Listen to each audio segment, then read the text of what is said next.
Hello guys, एक बार फिर से मैं इमरान अहमद, मेरा YouTube channel Imran mathematics classes में आप लोगों का स्वागत है। अगर आप मेरे चैनल पर नए हो तो मेरे चैनल को सब्सक्राइब और साथ में बेल आइकॉन को प्रेस ज़रूर कीजिएगा, ताकि जब मैं कोई भी वीडियो अपलोड करूं तो उसका नोटिफिकेशन आपको सबसे पहले मिले।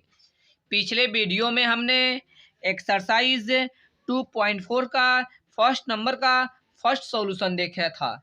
इस वीडियो में हम लोग एक्सरसाइज 2.4 का फर्स्ट का सेकेंड नंबर सॉल्यूशन देखेंगे। इस क्वेश्चन में कह रहा है कि सत्यापित कीजिए कि निम्न त्रिघात बहुपदों के साथ दी गई संख्याएं उसकी शून्यक है, और प्रत्येक स्थिति में शून्यकों और गुणांकों के बीच के संबंध को भी सत्यापित कीजिए। इस त्रिघात बहुपद के साथ तीन संख्याएं दी गई है। एक दिया हुआ है 2 और एक दिया हुआ है 1 और फिर एक दिया हुआ है 1। यानी यह तीनों संख्याएं दी हुई है और हमें बताना है कि क्या यह तीनों संख्याएं इस बहुपद का शून्यक है। तो हम बता रहे हैं कि किसी बहुपद का शून्यक चर का वह मान होता है कि चर के स्थान पर और बहुपद में रखा जाए तो अब पूरा बहुपद शून्य के बराबर हो जाए, तो कहेंगे कि यह संख्याएं बहुपद का शून्यक है। यानी जब हम 2 को रखेंगे, अगर यह पूरा बहुपद शून्य हो जाएगा तो हम कहेंगे कि यह 2 शून्यक है। उसी तरह अगेन बाई अगेन 1 पर चेक करेंगे, फिर 1 पर चेक करेंगे। अगर तीनों संख्याओं को चर के स्थान पर रखने पर अगर पूरा बहुपद शून्य के बराबर हो जाता है तो हम कहेंगे कि 2, 1 और यह भी 1 इस बहुपद का शून्यक है। तब हम चलते हैं अपने क्वेश्चन की सॉल्यूशन की तरफ। यहाँ पर हमारा बहुपद ये है, इसको हम पी एक्स मान लेते हैं। यानी P x is equal to x cube minus 4x square plus 5x minus 2। यहाँ पर हमें तीन संख्याएं दी हुई है, एक 2 दिया हुआ है, एक 1 दिया हुआ है और एक 1 दिया हुआ है। अब हम x इज इक्वल टू 2 पर रखकर चेक करते हैं कि क्या यह 2 इस बहुपद का शून्यक है कि नहीं है। यानी अब हम स्थान पर 2 रख देंगे। यानी P2 इज इक्वल टू, यहाँ पर है x का क्यूब, यानी x का वैल्यू है 2, यानी 2 का क्यूब। उसी तरह इसके बाद है माइनस, उसके बाद है 4 है, और चर और अचर के बीच में गुना छिपा हुआ रहता है, और यहाँ पर है एक्स स्क्वायर, यानी x का वैल्यू है 2, यानी 2 का स्क्वायर। उसके बाद है यहाँ पर प्लस, उसके बाद है 5, और चर और अचर के बीच में गुना छिपा हुआ रहता है, और यहाँ पर x, यानी x का वैल्यू है 2, उसके बाद है -2, तो -2। अब हम इसको सॉल्व करते हैं। यहाँ पर हमें 3 बार बोल रहा है गुना करने के लिए, यानी इसका मतलब है कि 2 को 3 बार लिखना है। यानी 2 इंटू 2 इंटू 2, यानी 2 दूनी 4, 4 दूनी 8, हमें मिला 8, तो यहाँ पर 8 हम लिख देंगे। उसके बाद है माइनस, तो माइनस लिखेंगे। उसके बाद है 4, तो 4 लिखेंगे। उसके बाद है इंटू, तो इंटू लिखेंगे। और यहाँ पर है 2 स्क्वायर, 2 का स्क्वायर, यानी इसका मतलब है कि हमें 2 बार लिखकर गुना करना है। यानी 2 इंटू 2, यानी हमें मिला 2 दूनी 4। इस यहाँ पर हमें मिला 4, तो यहाँ पर 4 लिख देंगे। उसके बाद है प्लस, तो प्लस, 5 2 जा 10। उसके बाद है माइनस, तो माइनस, उसके बाद है 2, तो यहाँ पर हम लिख देंगे 2। अब हम इसको आगे सॉल्व करते हैं। यहाँ पर है 8 का 8, उसके बाद है माइनस, और यहाँ पर 4 और 4 में बोल रहा है गुना करने के लिए, यानी 4 जा 16, उसके बाद है प्लस 10, उसके बाद है -2। अब हम 8 के पहले कोई साइन नहीं देख रहे हैं, यानी इसका मतलब है कि 8 के पहले प्लस छिपा हुआ रहता है। यानी अब हम प्लस वालों को प्लस के साथ और माइनस वालों को माइनस साथ जोड़ते हैं। यहाँ पर प्लस वाला एक ये है और प्लस वाला एक ये है, यानी 10 गो 8 गो 18 गो। जब हम प्लस वालों को जोड़ते हैं तो हमें प्लस का साइन मिलता है, तो इसलिए हमें मिला +18। उसके बाद अब हम माइनस वाले को जोड़ते हैं। यहाँ पर माइनस वाला एक ये है, उसके बाद माइनस वाला एक ये है, यानी 16 गो 2 गो 18 गो। यानी जब माइनस वाले को जोड़ते हैं तो हमें माइनस का साइन मिलता है। अब हम इसको आगे सॉल्व करते हैं। यानी आगे सॉल्व करें, हमें मिला प्लस माइनस माइनस, यानी घटाने को बोल रहा है। यानी 18 में से 18 को माइनस करेंगे तो हमें मिलेगा 0।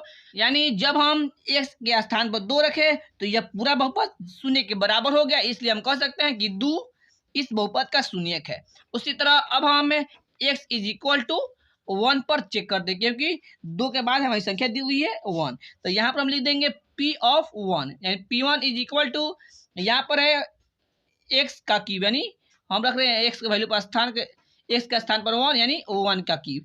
उसके बाद है माइनस, तो माइनस, उसके बाद है 4, तो 4, उसके बाद है एक्स स्क्वायर, यानी x का स्थान पर 1 रख रहे हैं, यानी 1 का स्क्वायर। उसके बाद है प्लस, तो प्लस, उसके बाद है 5 तो 5 लिखेंगे, और चर और अक्षर के बीच में गुना छिपा हुआ रहता है तो गुना लिखेंगे। उसके बाद है एक्स, यानी एक्स के स्थान पर हम रख रहे हैं 1 तो यहाँ पर लिखेंगे 1। उसके बाद है -2, यहाँ पर हम लिख देंगे -2। अब हम इसको सॉल्व करते हैं। यहाँ पर है 1 का पावर 3, यानी बेस में है 1 और पावर में है 3, यानी 1 को हमें 3 बार लिखकर मल्टीप्लाई करना है, यानी 1 इंटू 1 इंटू 1। अब हम इसको मल्टीप्लाई करते हैं, यानी 1 1 0 1 1 1 0 1, यानी हमें मिला मल्टीप्लाई करने पर 1, तो यहाँ पर हमें सॉल्व करने में मिला इसको 1। उसके बाद है माइनस, तो माइनस लिखेंगे। उसके बाद है 4 तो 4 लिखेंगे। इंटू है तो इंटू, यहाँ पर बोल रहा है 1 का स्क्वायर, यानी 1 हमें 2 बार लिख कर गुना करना है, यानी 1 इंटू 1 पर हमें मिला 1। इसको सॉल्व करने में हमें मिला 1 तो यहाँ पर लिख देंगे 1। उसके बाद है प्लस, तो प्लस यानी 5 1 में गुना करने के लिए बोल रहा है, यानी 5 1 5। उसके बाद है -2 तो -2 लिख देंगे। उसके बाद अब हम आगे सॉल्व करते हैं, तो इक्वल का साइन, उसके बाद है 1 तो यहाँ पर लिख देंगे 1। उसके बाद है माइनस, तो माइनस, और 4 में 1 में मल्टीप्लाई करने के लिए बोल रहा है, यानी 4 1 4। उसके बाद है +5, उसके बाद है -2। अब हम इसके आगे सॉल्व करते हैं। यहाँ पर 1 के पहले कोई साइन नहीं दिख रहा है, तो जब कोई साइन नहीं दिखता है तो उसके पहले प्लस छिपा हुआ रहता है, यानी अब हम प्लस वालों को प्लस के साथ जोड़ते हैं और माइनस वालों को माइनस के साथ जोड़ते हैं, यानी यह एक प्लस में और एक यह है प्लस में, यानी 5 और 1 हमें मिला 6। और जब प्लस वालों को जोड़ते हैं तो प्लस का साइन देते हैं।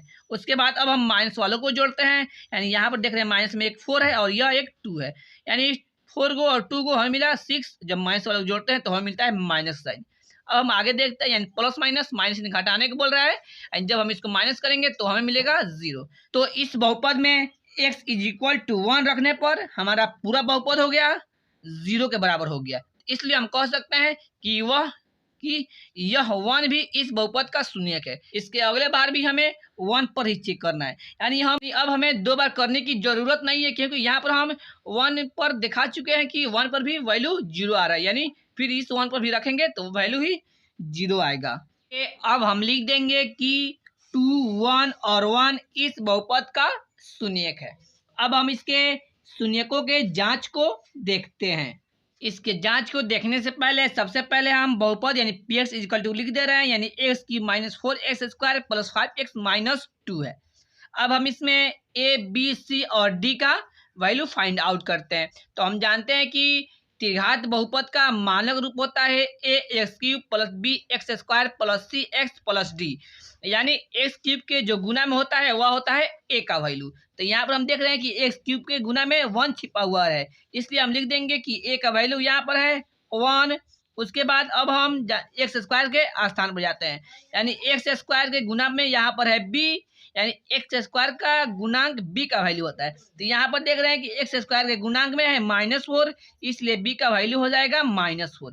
उसके बाद हम x वाले पद के साथ जाते हैं, यानी x वाले पद के जो गुना में है वह होता है c का वैल्यू। तो ये x वाला यहाँ पर है, यानी इसके गुना में है 5, इससे हम लिख देंगे c = 5। उसके बाद होता है d, अचर पद वाला d का वैल्यू होता है, इसलिए यहाँ पर हम देख रहे हैं कि अचर पद है -2, यानी इसलिए हम d का वैल्यू लिख देंगे = -2। अब हमारा 3 शून्य दिया हुआ है, एक दिया हुआ है 2 और 1 और 1। अब हम इसके एक शून्य को अल्फा मान लेते हैं, यानी अल्फा = 2, और एक शून्य को बीटा मान लेते हैं, यानी बीटा = 1, और एक शून्य को हम मान लेते हैं गामा, यानी गामा = 1। अगर आप त्रिघात बहुपद के शून्यकों के बीच के संबंध का वीडियो नहीं देखे होंगे तो उसका लिंक इस डिस्क्रिप्शन बॉक्स में मिल जाएगा, वहां से आप शून्यकों के बीच के संबंध को देख सकते हैं। यानी अब हम अपने जांच की तरफ चलते हैं, यानी हमारा पहला संबंध होता है शून्यकों का योगफल, यानी अल्फा + बीटा = होता है -b/a। तो अब हम अपना पहला संबंध यहाँ पर लिख देंगे। पहला संबंध होता है अल्फा + बीटा + गामा = होता है -b/a। उसके बाद अल्फा, बीटा और गामा का वैल्यू रखते हैं। यहाँ पर अल्फा का वैल्यू है 2, उसके बाद है प्लस, तो प्लस, उसके बाद है बीटा, यानी बीटा का वैल्यू है 1, उसके बाद है प्लस, तो प्लस, गामा का वैल्यू भी 1 है, तो यहाँ पर लिख देंगे 1 = यहाँ पर है माइनस, उसके बाद है b, यानी b का वैल्यू है -4, यानी जब यहाँ 2 साइन आया तो इसको हम ब्रैकेट में क्लोज कर देंगे। उसके बटा है तो बटा, उसके बाद a का वैल्यू, यानी a का वैल्यू यहाँ पर देख रहे हैं 1। अब हम इसको सॉल्व करते हैं, यानी अब हम ये हमारी सभी संख्याएं प्लस में, यानी सभी संख्याओं को जोड़ देंगे, यानी 2 और 1 3 और 3 1 4, यानी इसको जोड़ने पर हमें मिला 4। एंड जब जोड़ प्लस वालों को जोड़ते हैं तो प्लस साइन देते हैं, यानी जब प्लस का साइन देते हैं। उसके बाद है यहाँ पर माइनस माइनस प्लस, यहाँ पर हो जाएगा +4 और नीचे 1 छिपा हुआ रहता है, तो नीचे 1 लिख भी सकते हैं और नहीं भी लिख सकते हैं, इसलिए हमारा पहला संबंध जांच हो गया। अब हमारा दूसरा संबंध होता है शून्यकों का गुणनफल, यानी दो शून्यक को एक साथ लेकर, यानी दो शून्य को एक साथ लेना है, उसके गुणनफल को जांच करना है। यानी अब हम लिख देंगे यहाँ पर alpha into beta plus beta into gamma plus alpha into gamma is equal to होता है यहाँ पर हमारा C/A। तो यहाँ पर हम लिख देंगे इज इक्वल टू C/A। अब हम यहाँ पर अल्फा बीटा गामा और सी और ए का वैल्यू रखते हैं। तो यहाँ पर हम देख रहे हैं कि अल्फा का वैल्यू है यहाँ पर 2, तो यहाँ पर हम लिख दें 2। उसके बाद है इंटू, तो इंटू लिख देंगे। उसके बाद है बीटा, यानी बीटा का वैल्यू है 1। उसके बाद है यहाँ पर प्लस, तो हम लिख देंगे प्लस। उसके बाद बोल रहा है बीटा का वैल्यू, यहाँ पर बीटा का वैल्यू है 1, तो यहाँ पर लिख देंगे 1। उसके बाद है इंटू, तो इंटू। उसके बाद है गामा का वैल्यू, तो गामा का वैल्यू यहाँ पर 1, तो यहाँ पर 1 लिख देंगे। उसके बाद है प्लस, तो प्लस लिखेंगे। उसके बाद है अल्फा, यानी अल्फा का वैल्यू यहाँ पर दिया हुआ है 2। उसके बाद है इंटू, तो उसके बाद है गामा, यानी गामा का वैल्यू यहाँ पर 1, तो यहाँ पर हम लिख देंगे 1। उसके बाद है इक्वल टू, इक्वल का साइन। उसके बाद है सी का वैल्यू, यहाँ पर हम देख रहे हैं कि सी का वैल्यू यहाँ पर 5, यानी यहाँ पर हम लिख देंगे 5। उसके बाद है अपॉन, तो अपॉन लिख देंगे। उसके बाद है ए का वैल्यू, तो यहाँ पर ए का वैल्यू देख रहे हैं कि 1 है, उसके नीचे 1 लिख देंगे।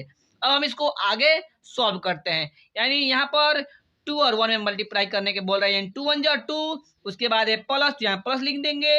उसके बाद है 1 में मल्टीप्लाई करने के लिए बोल रहा है, यानी 1 इंटू 1 इक्वल टू हमें मिलेगा 1। उसके बाद यहाँ पर है प्लस, तो प्लस लिख देंगे। उसके बाद 2 1 जा 2, यानी 2 लिख देंगे। उसके बाद इक्वल टू, यानी 5, तो यहाँ 5 लिख देंगे, यानी नीचे एक का वैल्यू नहीं रहता है, तो इक्वल टू। इसके बाद है यहाँ पर 2 के पहले कोई साइन नहीं दिख रहा है, इसके पहले 2 के पहले प्लस छिपा हुआ है, यानी सभी संख्याएं प्लस में है तो हम जोड़ देंगे, यानी 2 1 3 और 3 2 5, यानी हमें मिला 5। यहाँ पर जब प्लस वालों को जोड़ते हैं तो प्लस साइन मिलता है, तो आप प्लस दिखा भी सकते हैं और नहीं भी दिखा सकते हैं, इज इक्वल टू 5, यानी हमारा दूसरा संबंध भी जांच हो गया। अब हम इसके तीसरे संबंध की सत्यता की जांच देखते हैं, यानी हमारा तीसरा संबंध होता है शून्यकों का गुणनफल, यानी alpha into beta into gamma is equal to होता है -d/a। यानी अब हम इस फॉर्मूले को यहाँ पर हम लिख देंगे, यानी alpha into beta into gamma is equal to होता है -d/a। यानी अब हम अल्फा बीटा और गामा का वैल्यू यहाँ पर अब हम रखते हैं, तो हम देख रहे हैं कि अल्फा बीटा और गामा का वैल्यू यहाँ पर दिया हुआ है। यहाँ अल्फा का वैल्यू है 2 और बीटा का 1 और गामा का भी 1, यानी अब हम अल्फा बीटा और गामा के वैल्यू को यहाँ पर लिख देंगे, यानी अल्फा का वैल्यू था 2 और बीटा का वैल्यू था 1 और गामा का भी वैल्यू था 1, तो यहाँ पर 1 लिख देंगे। उसके बाद है इक्वल का साइन, तो इक्वल का साइन लिख देंगे। उसके बाद है माइनस, तो यहाँ माइनस लिख देंगे। अब हमें यहाँ पर लिखना है d/a का वैल्यू, यानी d का वैल्यू और a का वैल्यू, तो यहाँ पर हम देख रहे हैं कि d और a का वैल्यू कितना दिया हुआ है, यानी d का वैल्यू है यहाँ पर -2 और a का वैल्यू दिया हुआ है 1, तो यहाँ पर अब हम यहाँ पर d का वैल्यू लिखते हैं। तो हम देखे थे यहाँ पर कि d का वैल्यू हमारा है -2 और a का वैल्यू है 1, तो नीचे 1 लिख देंगे। उसके बाद अब हम इसको सॉल्व करते हैं, यानी 2 1 जा 2 2 1 जा 2, यानी इसको सॉल्व करने पर हमें मिला 2 और इक्वल टू, यानी माइनस माइनस प्लस, यानी हमें मिला 2 1 जा 2 और 2 1 जा 2, यानी हमें मिला 2। अब हम इसको सॉल्व करते हैं, प्लस प्लस यानी 2, यहाँ पर आप प्लस दिखा भी सकते हैं या नहीं भी दिखा सकते हैं, यानी अब हमारा तीसरा संबंध भी जांच हो गया। अब हम नेक्स्ट वीडियो में मिलते हैं। Thanks for watching my videos.